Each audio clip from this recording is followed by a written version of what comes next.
Welcome back to Design Huddle. Today we're going to be talking about logos and logo design. But before that, Mustafa, what are your thoughts on Jeffrey Bezos going to outer space for like 10 minutes? Well, the first thoughts was, did he have Amazon Prime? And it would have been funnier if he returned back in bubble wrap with two boxes, like an unnecessary packaging. That would have been funnier. Yeah, like he delivered. If he just came back in a Yeah, cardboard box and it was like him just cushioned in bubble wrap, and that's how he landed on, like a big bubble wrap suit. I think, I don't know if this was misquoted in the press, but it sounded like he said something along the lines of, well, you lot paid for it, so, you should congratulate yourselves, which I thought was quite arrogant, if he actually said that, but I didn't check to see if he did actually say that. Yeah, I saw that on Twitter. I wasn't sure if that was true or not, but it's pretty tone deaf if you ask me. Yeah, especially him and Richard Branson, more money than sense. There's more problems on Earth, and we know less about our oceans than we do about space, apparently. So, but there you go. Yeah, here's a stat for you. Jeffrey Bezos added 1.7 billion to his net worth since he went to space. So he literally could have dumped $1 billion out of his spaceship and still gained more money in the last 36 hours than 23,000 Amazon warehouse workers will make all year combined. It's insane. Yeah, I think the discrepancy between rich and poor is terrible, and I think someone did an analysis of what CEOs earn versus what their employees earn, and that gap has just grown and grown and grown exponentially. So, yeah, I mean, you can't. There's a cap and a limit, and I think. Yeah, it makes me feel uncomfortable, these things, it's just so unnecessary, but there you go. No, I kind of agree. I'm I guess my stance is that I wish the money could be allocated to a more pressing issue. I do think there is value in space exploration, but I just think there's a lot of other things that we could be using those resources for. It's things that are pretty straightforward, like making sure everybody is well fed, clean water, better infrastructure. I don't know, bank the unbanked. There's a million different things that I think we should be devoting billions of dollars to, but it's also funny because it dominates the news cycle, so I also think it takes away energy from other positive or all the good stuff that might be going on as well in addition to it. So, yeah, I just wanted to see what your thoughts were, because it was just blowing up my Twitter timeline, and I wanted to see if you thought the same. Yeah, no, I thought it was just ridiculous. And it just reminded me of lots of jokes about CEOs, some of them really inappropriate, so I won't repeat them, but I just don't know. Anyways, moving on. This week, yeah. So, we have a lot of awesome logo-inspired articles from Creative Blog. It's one of our most popular, references and media sources that we use. So, which one did you want to start with? I thought they were all pretty compelling. Yeah, so Creative Block is a collection of design magazines, like .NET magazine, which is a web design magazine, Web Designer magazine, and a few others, but mostly on the creative side, but they do some coding things as well. And so they're great. So Creative Block is basically all of the art and design articles which they publish in their magazine, they eventually put on it is one whole portal site. So I think the first article I found, which was kind of interesting and compelling, and it was what do you get when you combine the world's most famous iconic logos? So what a bunch of designers have been doing is taking, say, prominent, it looks like fast food restaurant logos, and then smashing them with sportswear logos. It's very interesting visually. I'm not sure if they all work. So for example, they've taken the Burger King logo and they've combined it with the Nike logo, which kind of looks visually interesting. I'm not even sure why someone would do this, but it's an interesting exploration in logo design, and just stretching. Is it just to Yeah, that's what my first question is. Is this just to show that they can do it? Because I don't like the second one that's shown is like an Adidas plus McDonald's logo, and I personally do not like that one at all. I think the Burger King one works a little bit better, but is there any like advantage is this just literally like a creative exercise for logo designers to do to get inspired, or? Yeah, I'm guessing they're basically trying to see what will happen, and also it's like sometimes like designers will explore like different shapes being combined, and the goal is maybe they're flexing their illustrator muscles just to see like what they could possibly do. And doing these like little small experimental projects gives designers and illustrators the opportunity to just try out stuff which may not actually work within the context of what they're doing because it's just like futurescape exploration, but it's like experimenting that you might be able to use an element of that. Like another person who's like quite newsworthy at the moment is Kanye West, and what he does with music is that he does these really weird exploratory stuff. Sometimes it's amazing and it sets off a trend, and other times you think, what is he doing? More often than not these days it's mostly what is he doing, and I think this is kind of one of those weird explorations. So they did the KFC logo with the champion jersey. I mean, that's just a bit lazy, to be honest. And then like Pizza Hut with Air Jordan, I just found that to be like I think someone just got bored at that point.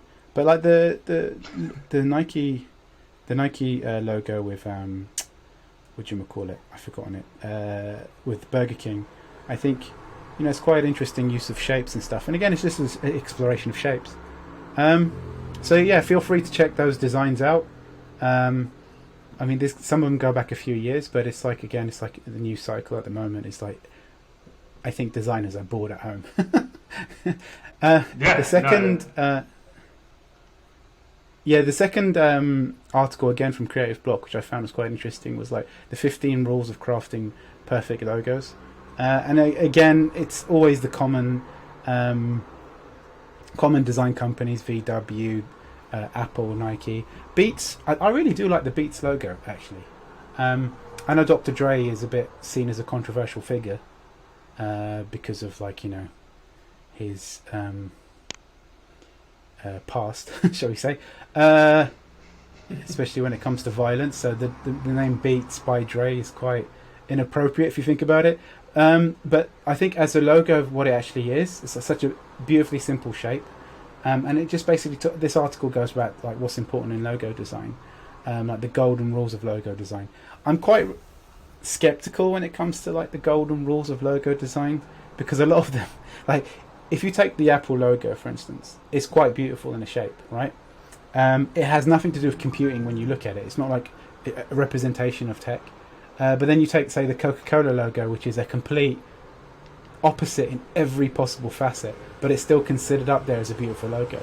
So it's like when you look at the golden rules of logo design, you have to be careful in how much you buy into some of the BS that's often propagated. And if you just look at the timeline of like the Apple logo, it just kind of shows that having something that stretches throughout time is really important. What do you think about this article? I mean, these things are interesting, inspirational, but when I look at because I've done the history of branding before. Go on. No, I think it's always some of these brands are so iconic that I like to peel back the curtain and understand the process of how they got there. Like the Apple logo, I actually loved the multicolor original Apple logo. I thought that was so compelling at the time, and now it's just the silhouette of an apple. Yeah, if you scroll down the article, if you scroll down the articles, we're screen sharing as well for the videos. But if you scroll down the article, you actually see the evolution from 1976. Oh, this is sweet. Yeah.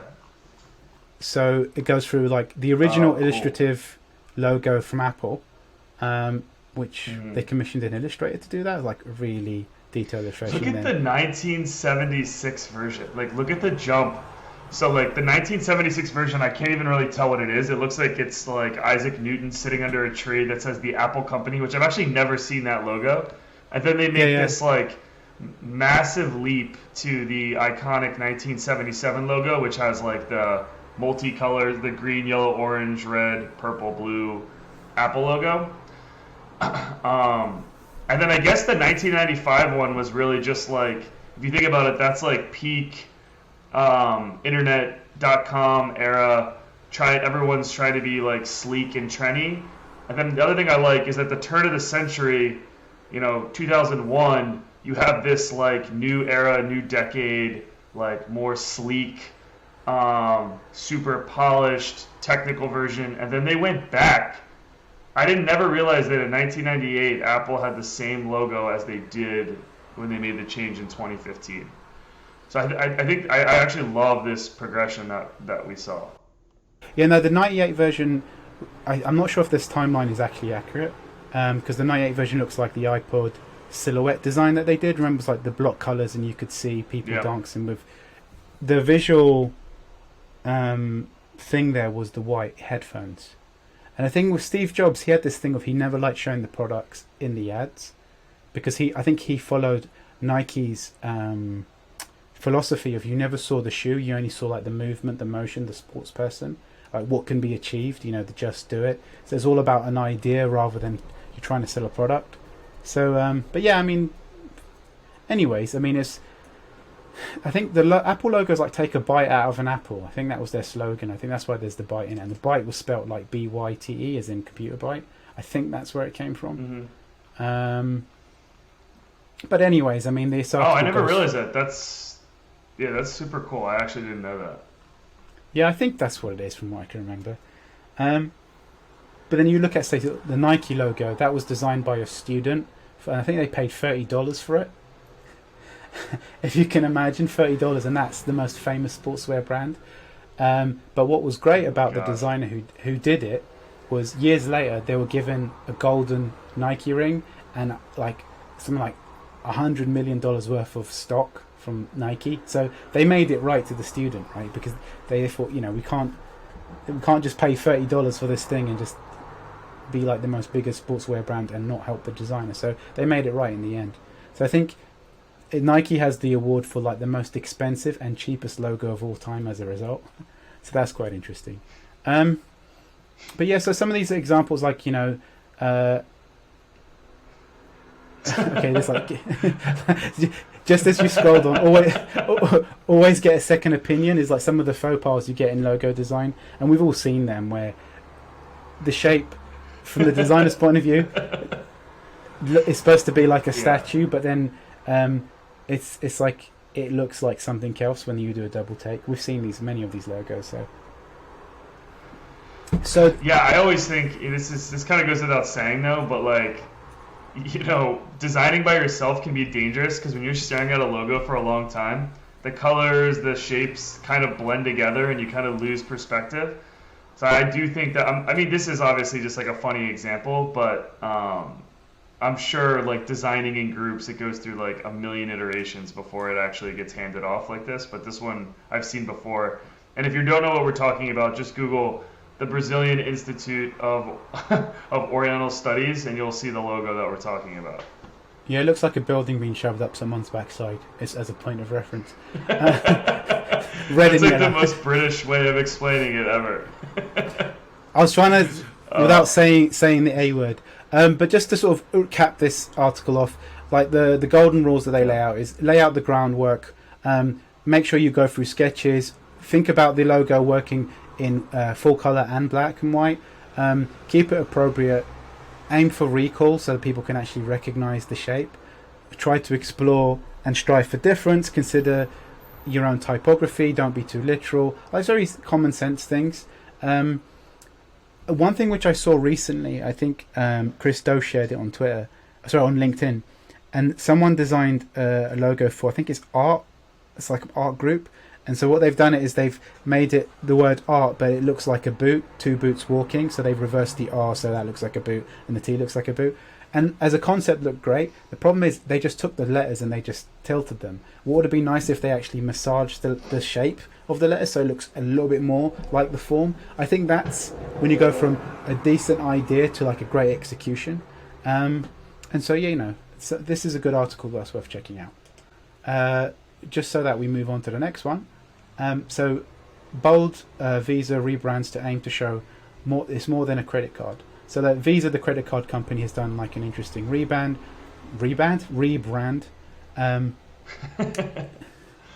So if you don't know, the traditional Visa logo is like a strip of blue and a strip of orange or orange yellow, and then with the word Visa in between. It kind of reminds me of a flag, like the original actual design.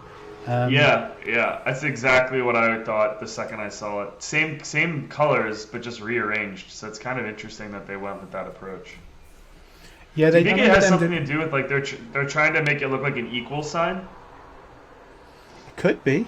Could be. I mean, but I mean, they don't say that in the. So what's it say? A cashless society, everyone out everywhere by using a demographic strapline. Meet Visa. So I think they're trying to tap into Gen Z. I mean, that's what everyone is, right? So the visuals is like people on roller skates, but roller skates is like the 1980s. So, but everything I suppose is coming back, including. I mean, if you look at the. Yeah, sorry, go ahead. No, I was going to say everything's coming back, including pandemics. So I was going to go take a bleak turn there. But yeah, nice. Yeah, they've. I mean, the thing that annoyed me about this is the blue that they're using. It reminds me of the default link blue that you get on websites which haven't been styled correctly. Yeah. It's too sharp. Everything about this to me says boring. Like banking. Like, I mean, this is just like in terms of like a brand evolution. This just is. It doesn't do anything for me. I'm not inspired. I think the colors of. I agree. The blue comes across as like the old school, like just standard blue link, hyperlink. The yellow is just like kind of like a brown mustard color, which supposedly is actually. I was watching this. Vox series called Explained, and they were talking about how we perceive beauty, and this color yellow, like this mustard yellow, is actually like kids love it. Like it's like one of the most soothing colors for infants, but adults hate it, and it's because they associate it with like negative things, as you can imagine, like going to the bathroom, for example. So it was a really interesting study that kids preferred it, adults didn't, and it was all about how beauty is actually shaped by our experiences, which I thought is actually like a really interesting approach to like figuring out like how and when to pick colors. There's also all of the like psychological benefits of like these colors. They're also contrasting colors on the color wheel, like yellow and blue are complementary. Yeah. So there's like some advantages there. But they were going so like the just to read quickly on the brand guidelines, the theme or what they're trying to go for is to be accessible, lead with the heart, balance with the head, simply powerful, powerfully simple, lean into the future, show up fully, set the stage for amazing. That to me just is like a bunch of buzzwords. Like at the end of the day, this is a credit card company. Like they're not like a philanthropist like company like solving world hunger. So it's just like part of me is like I don't like how brands don't just like own what they are. You know what I mean? Like to me, this just like doesn't connect with the actual like product and services that they're providing. Well, I mean, the thing is the visual image that they're using is people dancing on rollerblades. Like, are they dancing because hey, we're in debt? we haven't paid off our credit cards. Woohoo! Well, that's what I'm saying. It's like Gen Z is not looking for. Like they want like lower interest rates, better like budgeting. Like I guess it's like the brand to me doesn't do anything to differentiate itself from its old school like connotation. When I think Visa, I think outdated credit card company. Like that's what I think. So it's like this branding to me isn't bold enough to change my perspective. Yeah, absolutely. All right. I mean, I think we can. So there's a thumbs down from us basically. Let's move on to the next one. Logo type. This is another sort of best of class logo article from Creative Block, where they're looking at some of the prominent logos. Google's obviously featured because of the massive shift in 2015 from a serif to a sans serif typeface, and so that's like a complete change. Like typically, this is like in traditional logo design school, massive changes or huge leaps are often a big no-no. But I think in Google's case, the brand, it became bigger than the logo, so the 4 colors basically is the brand. Moving on from that, you have like Motor City Chop Shop, which is a really beautiful illustrative logo, and showing that you can see like there's a motorcycle in there. You can see there's like a mechanic doing something in there. It's like really interesting shapes. The challenge with logos like this is they require to be at a certain size, because if they go beyond the size, too small, the legibility just goes. And so logos like that, you can see they need to be celebrated, and so they need to be in a really big space for you to appreciate them. It like looks good on a sign, but like terrible on a napkin. Actually, well, it depends on if it's embossed on the napkin. It might do, but it has to take to take up the entire napkin for it to be. Yeah, I guess yeah, I get what you're saying though. Like smaller even than that. Okay. On a business card or on a logo on a site, they might struggle. Right. Like but then you have the Vna Logo, which is like a gallery in the UK.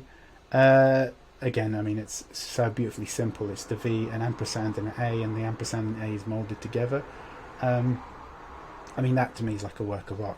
But I think sometimes with logo design, you have to be lucky on the name and the words and the letters of the company, because the shapes of those letters will allow you to develop a mark that's unique. But some letters just don't meld well together. So that's sometimes a bit of luck. The Coco logo, again, obviously always features as like a beautifully illustrated thing, and also it's like time captured because it was designed at a time in the American industrial period, like I think it was like the 1800s, and so there is like something beautiful there because it's also like a time capsule, so it's like an appreciation that we will always have. To pitch a logo like this today would be very difficult, I reckon. But it's so iconic that to change that logo would be dangerous.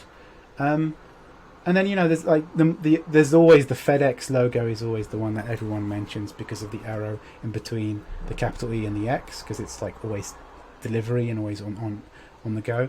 But if you take away that aspect of it, I always find the FedEx logo quite boring, and I don't like the typeface at all. It just seems very boring.